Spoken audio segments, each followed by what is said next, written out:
Olá, eu sou Alexandre Freitas, sou do espetáculo Antes Só do que Mal Assombrado. Estamos aqui no Rude Escobar todos os sábados até final de agosto, sempre às 21 horas. E também estamos na TV Relacionamento.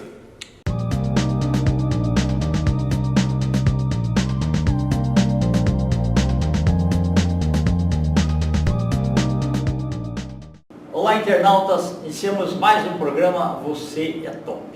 Hoje o programa está maravilhoso porque nós temos aqui uma pessoa que tem assim uma vida exemplar e digna de admiração e respeito. Professor Giro Takahashi, né? Muito obrigado. Tive a honra de lecionar na Faculdade Ibero-Americana junto com você, tá? Prazer foi Perfeito. todo meu. Grande professor mais para baixo, você que era o em cima, né? Não, que isso, foi um grande privilégio. Perfeito. Conta um pouquinho para os nossos internautas onde você nasceu, né? E um pouquinho da sua trajetória profissional. Aí depois você conta como você se tornou um grande professor e um grande editor de livros também. Então, eu nasci em Duartina, né? Uma cidade do interior de São Paulo. Né? É uma cidade que fica assim. De um lado, no leste, fica o subúrbio de Bauru, e do lado oeste fica o subúrbio de Marília, né? E o centro é a área metropolitana de Duartina, né? Ok, tá, perfeito, então, excelente. Foi lá na área metropolitana de Duartina que eu nasci, né? Uma área metropolitana Tem que de estar 4 com mil sua lá, não? habitantes. Tem que estar com sua lá? Não. Precisa fazer. Já tive o privilégio de ser homenageado uma vez lá, né? Que bom. Quando eu fiz uma data redonda logo depois do centenário da imigração japonesa. Então foi a cidade onde eu nasci, mas eu saí com 14 anos de lá, fui morar em Marília, porque meu pai morreu quando eu tinha 13 anos, e em Duartina não havia condições de trabalhar, né? E nem de estudar ensino médio. Em Duartina só tinha o antigo ginásio, que hoje se chamaria Fundamental 2, né? Ok. E aí fui para Marília, e como eu, naquele tempo, com 14 anos, eu jogava tênis de mesa, Legal. e havia uma febre de jogos abertos no interior naquele tempo, e a Comissão Municipal de Esportes de Marília queria que eu fosse jogar para Marília. Aí uma fábrica, uma indústria de lá, a indústria Sasaki, que até hoje existe, grande indústria, me contratou para ser uma espécie de... que eu trabalhasse lá, mas ao mesmo tempo, quando tivesse torneio, eu jogava. Ah, que legal! E Então, você era liberado até para treino também? Isso, para treino também, tudo. Então, Aí você viajou para uma cidade do interior, isso? São Paulo, então eu conheço Perfeito. muito da cidade do interior por causa desses jogos abertos, né? Tá. Então, até 17 anos e meio, fiquei em Marília. Aí eu saí de Marília, vim para São Paulo, porque eu tinha passado no concurso do Banco do Brasil. Opa. E naquele tempo o concurso do Banco do Brasil era um concurso muito concorrido e Não, ao mesmo sem tempo o dúvida. emprego era muito bom, né? Exatamente. Aí com isso eu vim para São Paulo. Parabéns, viu? Porque só os bons que passaram. Verdade. É muito esforço que eu sempre tive, porque quando a gente precisa trabalhar e estudar, a gente realmente tem que se dedicar, né? Porque é o jeito que nós temos. Então, aí eu vim para São Paulo. Aí eu resolvi fazer um vestibular para Direito, trabalhava no Banco do Brasil. E como o Banco do Brasil era um emprego de meio período, então eu tinha um outro período livre, né? O período da manhã era um período livre. Então eu, como gostava muito de livros desde criança, porque não tinha tantas distrações assim, né? Naquele tempo, então eu gostava muito de ler, e aí eu datilografava bem, porque todo funcionário do Banco do Brasil tinha uma boa datilografia. Aí eu vim trabalhar aí na Liberdade, na editora Ática, que tinha sido inaugurada há 3 meses. Puxa vida, entendi, ok. E aí lá na editora Ática, que era a editora... Era naquela travessa da Via Liberdade ainda? Não. Na Praça Carlos Gomes. Certo. Então, e lá eles tinham uma escola chamada Curso Santo Inês, que era um curso de vestibulares e natureza. Isso. E a editora foi criada para fazer apostila para os alunos. E as apostilas eram mimeografadas, e para regularizar a venda de apostilas, então eles criaram a editora Ática, E eu, então, datilografava stencil. E os livros eram mimeografados. E Entendi. aí fui fazendo a minha carreira dentro da editora. Você chegou a usar lá? Eu usei bastante bibliógrafo. Ah, usei muito mais lá. Você sentiu o cheirinho do álcool também? Não, lá não era álcool. Era tá. mimeógrafo a tinta. Não diga. Já era Você chegou a ver de álcool? Ah, sim, eu usei muito quando eu dava aula no ensino fundamental. Certo, Eu usei muito para fazer exercícios e provas Certo. para os alunos. Ok. Então, tinha aquele cheiro de álcool, né? Cheiro de álcool. E aí eu fiquei na Ática e fui fazendo todas as funções, exerci quase todas as funções, menos a de vendas, e que eu não sou muito bom para isso não. Mas aí eu fiquei mais ou menos uns 30 anos na Ática, né? E aí depois eu fui para algumas outras editoras, depois que o dono da Ática morreu, aí ficou na mão de filhos, irmãos e outros sócios, e tudo, e eu então acabei deixando a Ática e fui trabalhar na minha carreira depois. Eu trabalhei um pouco na editora Nova Fronteira, na editora do Brasil, na editora da Iouro e no grupo Rocco, que faz o livro do Harry Potter, e atualmente eu estou no grupo Global, onde eu cuido de um selo lá chamado Nova Aguilar, né, que era da Nova Fronteira, quando eu trabalhei na Nova Fronteira nos anos 80, e lá tinha uma coleção chamada Nova Aguilar de clássicos universais, e a Global comprou esta coleção da Nova Aguilar da Nova Fronteira, e aí quando a Global comprou, me convidou para eu voltar a trabalhar com esses livros que eu já tinha trabalhado há 30 e tantos anos atrás. Bom, ô Giro, mesmo agora, assim, que o pessoal fala, não, que é tudo digital, tudo, é mais gostoso ler livro físico, né? Bom, o livro físico né? É muito mais interessante e tudo. Mas eu tenho que confessar que hoje eu também caí no livro digital, né? Quer dizer, vamos mostrar os físicos primeiro. Então, vamos mostrar os esses livros esse aqui, por exemplo, que eu fiz no tempo da Ática, né? Então, é a série Vagalume, que este ano, agora em julho, está fazendo 50 anos que essa coleção foi criada. Nossa, que Foi no bonito. final de julho Tá. que foi criada essa coleção. Perfeito. E essa coleção foi criada 3 anos depois, uma chamada Para Gostar de Ler. Tá. Também foi um grande sucesso Esse na Ática. foi 2 volumes só? Teve mais? Não, foram mais de 40 volumes. Puxa, interessante. E série Vagalume foram mais de 100 volumes. Ok, tá. Até 2008, Tá. mais ou menos, a Vagalume continuou. Olha, excelentes autores, viu? O Carlos É, Drummond de Andrade, isso. né? E depois, uma coleção chamada Nosso Tempo, né? Aqui eu tenho o livro da Clarice Lispector. Ah, Então, perfeito. foi o primeiro livro dela de alta tiragem, né? Esse livro foi feito com tiragem de 30 mil exemplares. Nossa. E foi depois desse livro que a Clarice teve um público muito maior, né? Tá. Isso aqui é uma pequena vergonha minha, que eu sou obrigado a assumir, que eu fiz uma adaptação de um clássico. Nossa, parabéns, viu? Corcunda de Notre Dame, depois eu fiz um outro de Vanoé, mas eu só fiquei com esses duas traduções. Nossa, parabéns, viu? Parabéns, viu? Olha, E, eu tinha um dia o sonho de fazer uma adaptação, talvez ainda faça, É. dos Três Mosqueteiros. ótimo. E o Robin Hood também. Amém. E agora, atualmente, então, como eu falei que eu estou fazendo livro da editora do selo Nova Aguilar, então os Novos Aguilar são livros assim. Deixa eu mostrar aqui. É. Nossa, isso daqui é livro para presente, né? Então é livro para colecionador, bacana, né? Então é um livro, obra completa. Tá, aqui estão todos do o Ah, corpo, tudo tudo. daqui dentro. É. O pêndulo. E é possível fazer, porque Ah. aqui o livro é feito com papel bíblia. Então os livros aqueles livros, né, religiosos que são volumosos, como a Bíblia, tá. E eles são feitos nesse finos, papel né? quase de seda, né? Entendi. Então, como são finos, então um livro desses tem quase 1000 páginas. Nossa, Nem parece. Nem parece. Nossa, Foi maravilhoso, viu? Olha, Papel Bíblia. e esse daqui é um De Alan Poe. dos autores aí que Clássicos, né? eu sempre, principalmente os de terror aí. Terror, policiais. Policiais. Nossa, eles têm uma mente prodigiosa, Ele né? está na moda ainda, né? Exatamente. Por causa da comunidade gótica, né? Isso. Da juventude. Então, de vez em quando o uma espécie Hollywood... de patrono da comunidade gótica.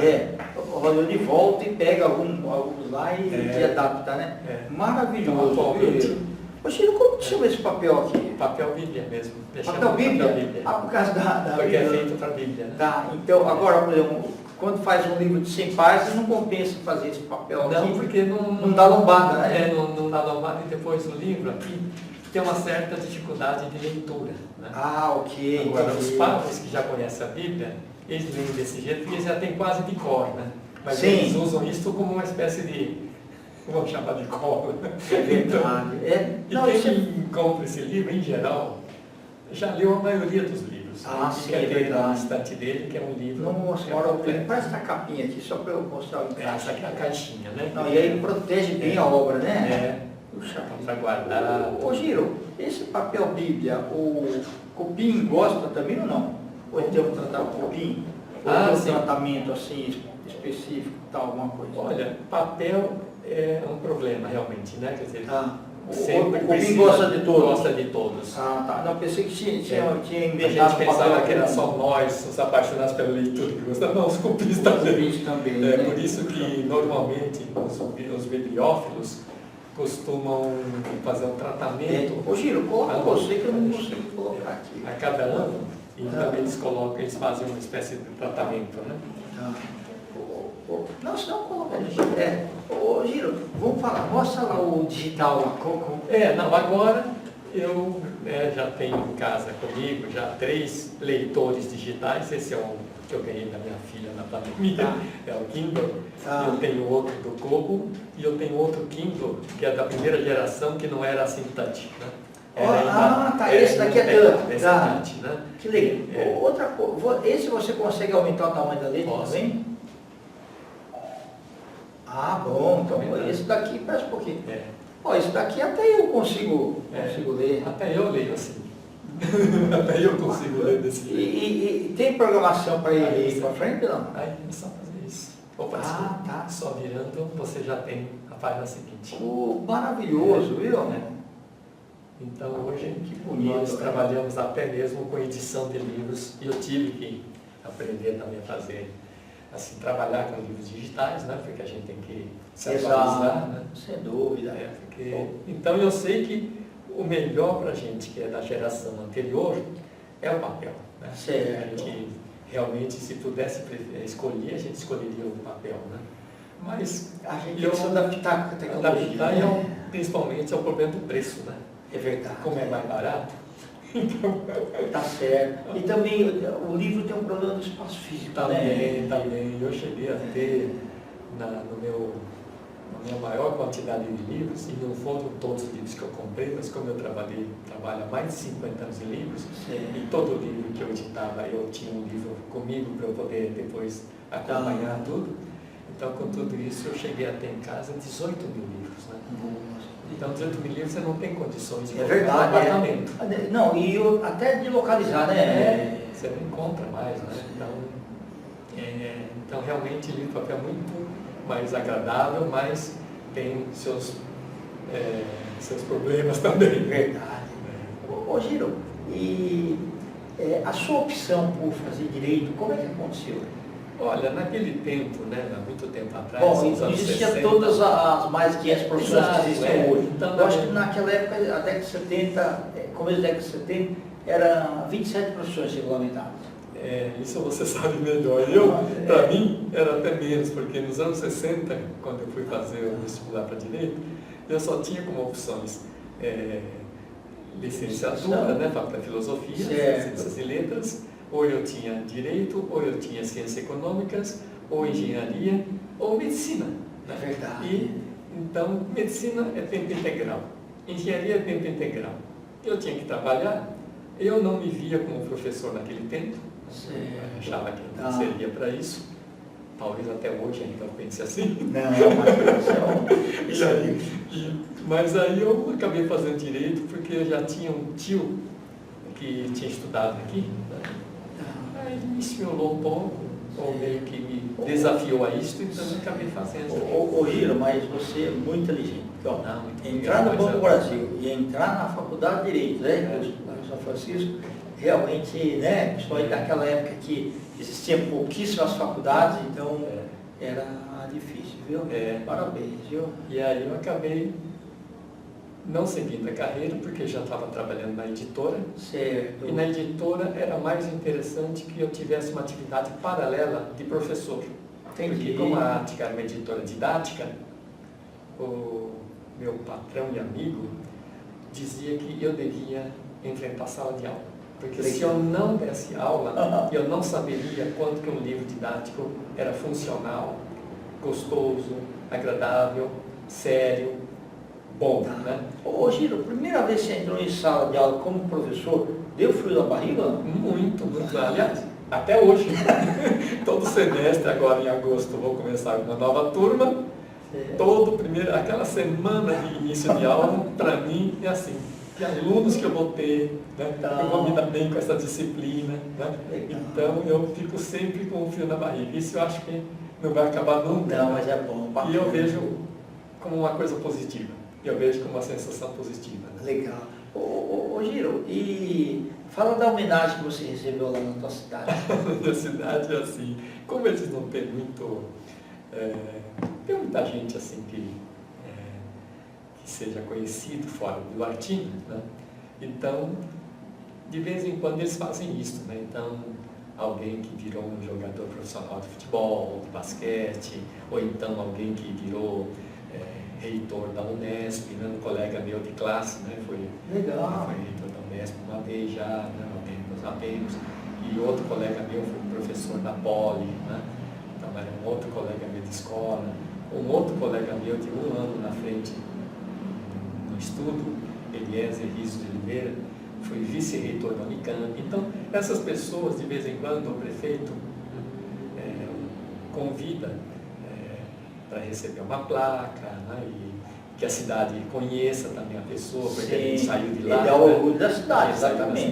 Aí prova que o Colégio do Estado era bom antigamente, era, né? Muito, muito bom. E até hoje, todo ano, eu costumo doar poucos livros, infelizmente, mas eu dou sempre alguns livros infantis lá para a biblioteca municipal da cidade. Né? Perfeito. Então, por isso que eu tenho assim, uma certa relação ainda com eles, muito menor do que eu gostaria, do que eu poderia, mas de vez em quando nós nos reunimos, assim, em geral, uma vez por semestre, uma vez por ano, os meus antigos amigos de 60 anos atrás. Tá. Né? Tem uns que estão em São Paulo já? Tem vários em São Paulo, vários no Rio, outros em Minas Gerais, outros por outras cidades do interior.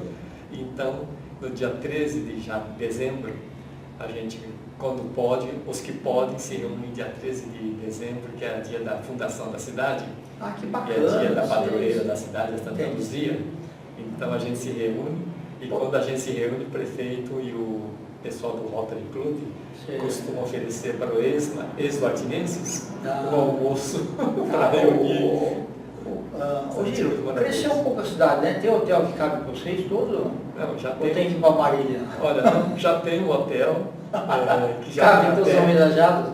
Já tem, e tem uns 3 ou 4 assim, meio pousadas, assim, todas que simpáticas. bom, certo. E tem um hotel já que tem até quarto com ar-condicionado já. Que no interior isso é importante. E asfaltaram a cidade, as ruas lá Já também? estão asfaltadas.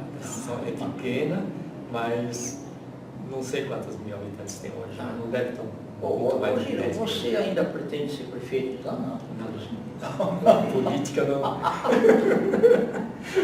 Tá, Fujo de política. Beleza. Ô Giro, o que te move assim, a continuar todo dia com esse vigor?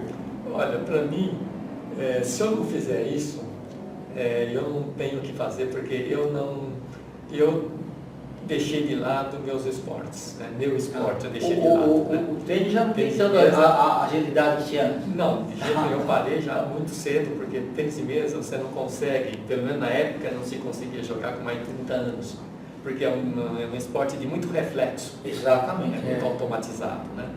Então, e aí com 30 anos para frente, eu tive muita atividade, misturando atividade de professor, atividade de editor, então eu acabei deixando o esporte de lado. Então, por isso, eu não tenho, assim, eu nunca me cuidei muito com questões de saúde. Né? Entendi. Então, o que quer dizer, na verdade é como se o meu esporte fosse o trabalho de editor e trabalho de professor. Né? Porque eu até hoje, com a minha idade, eu vou dar aula e eu não me sento para dar aula. Puxa, Eu dou aula ainda caminhando pela sala. Né? Eu não consigo imaginar um professor sentado, como nos tempos da faculdade de Direito, que o professor sentava lá no, sabe, abre na página tal, e eu ficava lendo. Isso, Né? Então, eu sou aquele professor que fica andando na sala de aula, tudo, né? Interagindo, tudo, né? E edição de livro também, porque toda hora, né, você corre para cá, vê lá, revisa, conversa com o autor, conversa com os funcionários, com os colegas, com jornalistas, tal, tudo. Você tem que ficar atualizado, então você tem que estar sempre lendo para ver que autor que está hoje, o pessoal está gostando, né? que tendências que estão circulando e tal, né? Então, tudo isso me ajuda a ficar, assim, vamos dizer, mentalmente saudável, pelo menos eu penso assim, né? Perfeito. Então, por isso que se eu parar, então, eu acho assim, se parar, pode me enterrar, né? Não tem o que fazer. Hoje eu vou passar depois o link dessa entrevista para os professores lá que a gente tem contato ainda da Faculdade Ibero-Americana, eles vão ficar muito contentes em ver a atividade. Né? Saudade daquele tempo, né? Isso. Você pode falar os seus contatos? Nós vamos escrever também, tá? Mas eu queria que você falasse. Como assim? Como as pessoas se localizam. Sim, eu tenho. Meu e-mail é Giro Takahashi, é meu nome, né? @uol.com.br. E depois eu também estou no perfil eu tenho um perfil meu no Facebook. Okay. E eu tenho no Instagram, mas eu não posto nada que eu não aprendi a postar coisa no Instagram. Então, às vezes, uma sobrinha minha, meu neto, assim, às vezes coloca assim, para mim alguma coisa e posta lá, né? Mas não fui eu quem pus, né? Tá bom. Então, basicamente são, meus contatos são esses. Perfeito. O Giro, eu te agradeço imensamente. Olha, tá? eu que agradeço pela foi uma oportunidade. satisfação maravilhosa, viu? Tá? Vai ser um momento inesquecível. Ótimo, muito obrigado. Obrigado a você, tá? Sucesso sempre. Ok. Internautas, com os agradecimentos, então, a esse fantástico professor e editor Giro Takahashi, nós finalizamos mais um Você é Top. Um grande abraço e até a próxima.